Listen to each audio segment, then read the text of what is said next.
Well, hello. Inside of this box is my new guitar.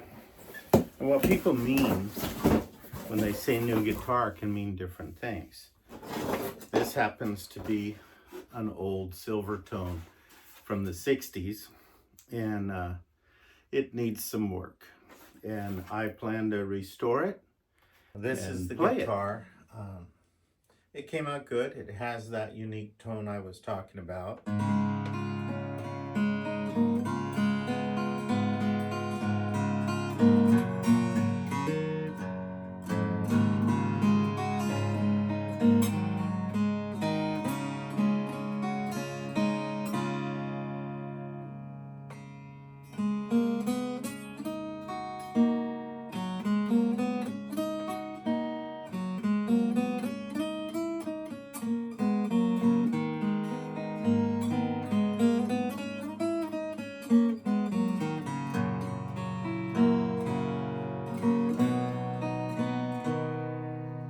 So I'm pretty happy with it. I enjoyed playing it quite a bit.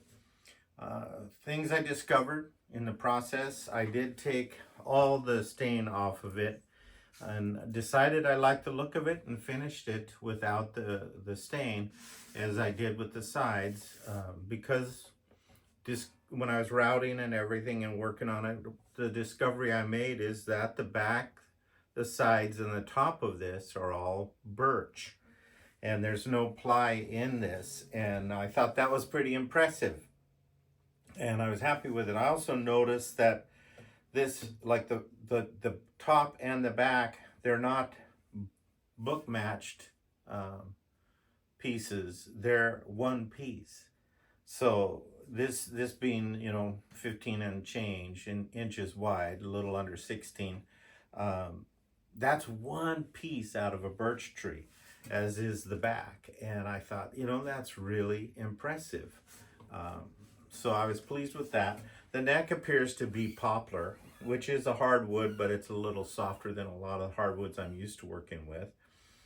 I took the point of taking some of the stain off of it, and I re-stained the poplar, but with more of a translucent type of stain, a mahogany stain. I wanted to get some of the bumps or dents out of the neck, which I managed to do. And the poplar kind of came out this funny little green yellowy color. It wasn't very pretty at all, so I rubbed the mahogany stain onto it. I didn't take all the stain out of the heel, so I kind of have that two-tone thing going on as I did with the back. I managed to preserve the model number and everything on the back. The other thing I discovered was when I took the stain off, I discovered that it had these light pieces of wood glued onto the sides of the darker piece of wood. So I liked it, so I kept it. Obviously, I put a new Silvertone logo on it, which I managed to find on the internet. Original pick guard. I got that from the same seller that I got the guitar from.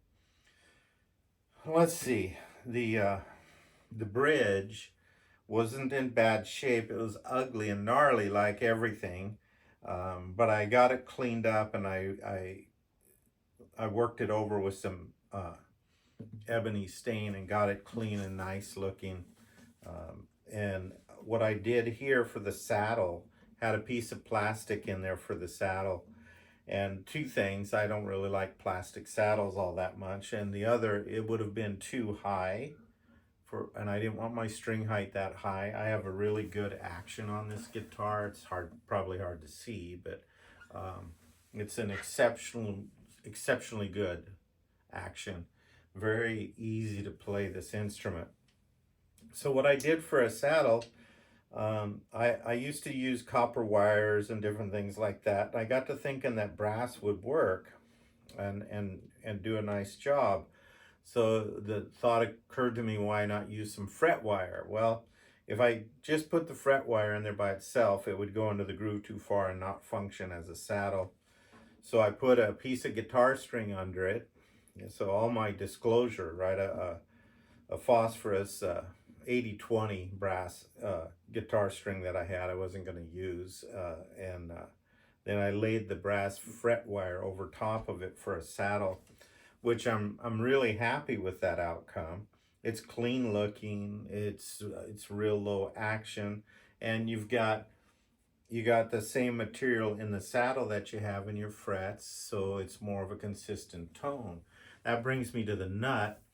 Uh, I talked about at one point, I was thinking in terms of, well, I'll take the nut off, put a little piece of wood, and create a place for a zero fret. But what I did, the nut seemed to be glued on very well, and which is fine. I was happy with that.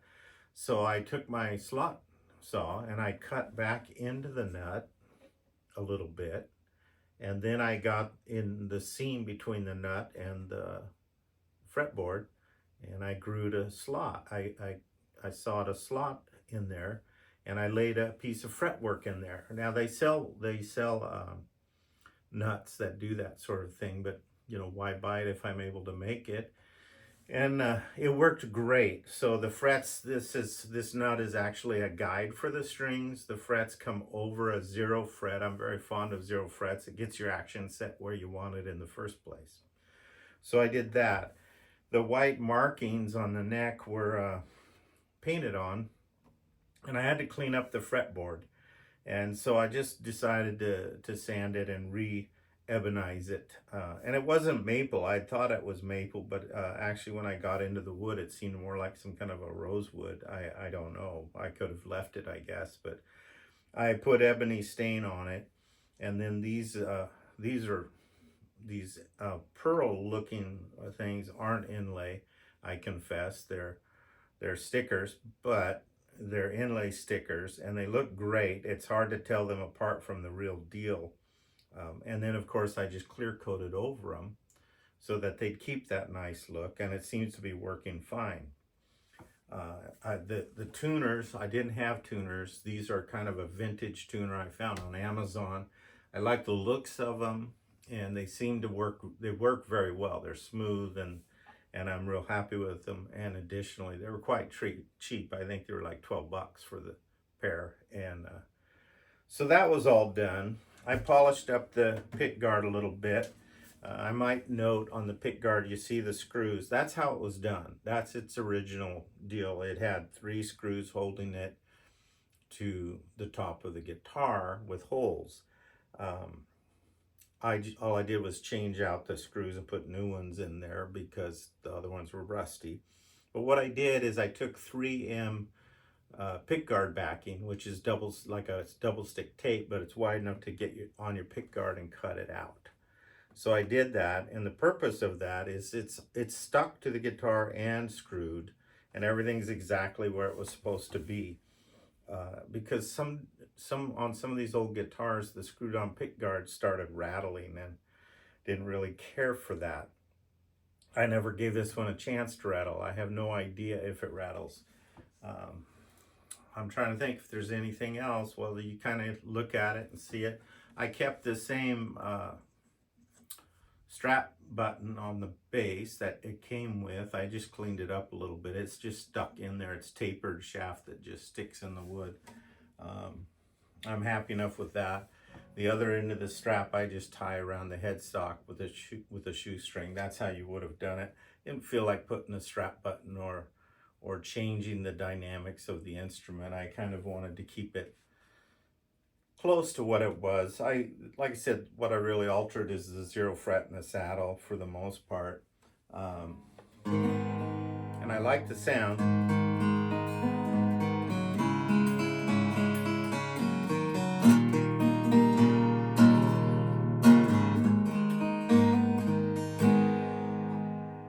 Well, then I had the problem of electrifying it.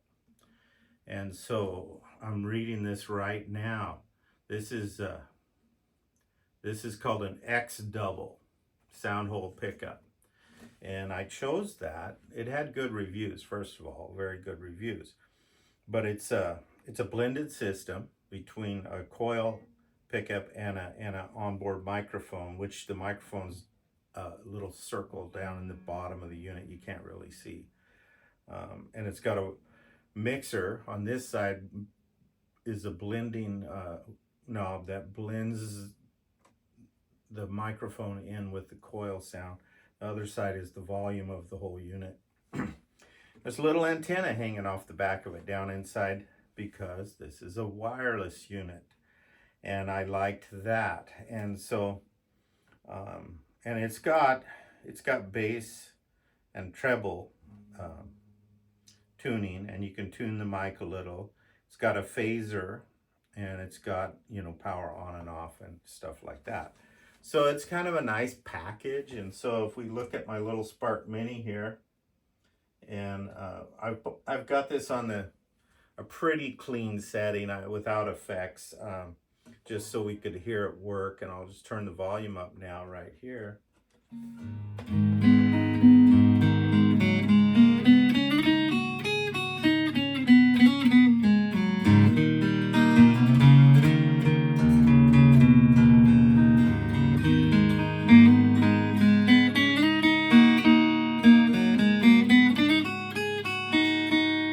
So, you know, obviously I blast in it. It seems pretty harsh to me here.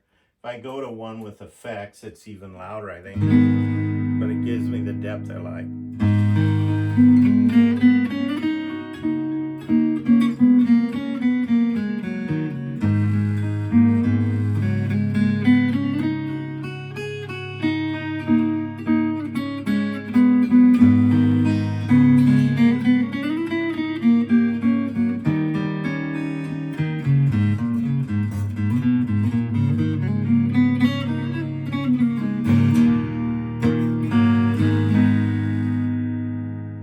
So, good enough. It's a nice unit. I'll turn the volume off here and turn this off. And with Spark Mini, I can use my cell phone and get all the effects I want out of it. So I can kind of go anywhere from clean acoustic sound to acid rock sound if I want. I tend to lean for more of a clean acoustic sound. In general, I've had it at the church, plugged it into the sound system there, and it sounds good with the effects on through this Mini. It sounds good. Everything sounds good. But because I'm a minimalist by nature, I think, I kind of settled into just as is. I just plug this into the system, and there we go. Plug the sending unit into the system, and just use my this little unit here, and play, and it works really well and sounds good. And I like to play it with the phaser on. It seems to just give it a little more, but it's just what I was looking for. So that's the story. Right after this clip, there'll be a little discussion I have about this being a mess when I got it and being something I treasure now. I'd like to share with you. And then after that is another clip that just kind of shows a little of the rest of the unboxing and the pieces, etc. But needless to say, honestly, no criticism of anyone. It was a mess. And I want to say I'm really grateful to the seller that they saw enough value in it to list it, because I own it now. And but you have to see the value before it's obvious, and that's the trick. So I put some time in. It wasn't all that hard, to be honest, but I'm real happy. I hope you've enjoyed this video. Lord bless you. When I think about how awful and ugly this thing is and the pieces it's in, right, it's not what you'd call a treasure, or most people wouldn't call it a treasure. But this morning, in my devotions, I get up every morning, read the Bible, and drink coffee and play guitar. And I was thinking about this. I kept seeing it in my mind and what I wanted to do to it and things I'd be working on today. And I realized that this is pretty much how I came to the Lord. Just dirty, brittle, cracked, ready for the trash heap. And you know, I think a lot of people, fortunately, the person that had this, the seller that I got it from, saw value in it enough to list it, and that's why I got it. But the I'm sure a lot of people that don't understand the process can look at it and say, well, it's just a piece of junk. And we do that with other people too. We look at them and think they're a piece of junk, but when the Lord touches them, there's something more than that. And I think we're going to be able to see a nice little illustration of that as I continue to work on this instrument. What I like about it is it's got a birch top and birch back, and it uses ladder bracing. And the one way to get a vintage sound like that is to have a ladder braced guitar. And so that's what we're doing. I'll have to work on it. There's a crack up here.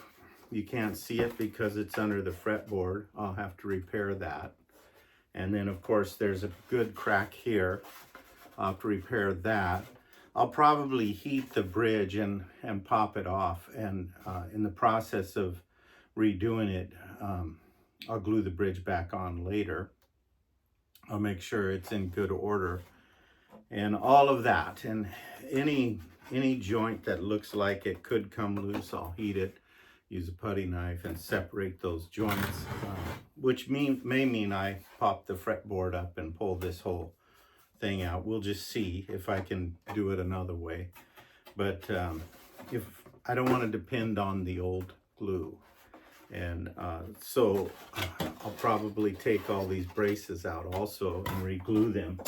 That job has been done for me on the back already. So here are all the braces. And the guy who sent it to me, I do want to say, did a great job and really had it packed very well. Everything was wrapped in bubble wrap. These braces were wrapped in bubble wrap and put inside the guitar before everything was wrapped. It was all in excellent order and well protected. I took the packaging off so I could see it, and obviously for this video, but all these are in good shape and they'll fit right in and glue tight, and that's the plan. The difference between what was holding this together and what will be holding this together is instead of just hide glue, I'll be using some Tight Bond 2, which is water resistant. It's a good glue, and that's what I use on all my instruments. And I'll get a lot better bond, and it'll make the guitar more stable. So, and there's a little crack. Well, I got my hands full. There is a little crack here that I'll have to repair also. Those aren't impossible to repair on a guitar.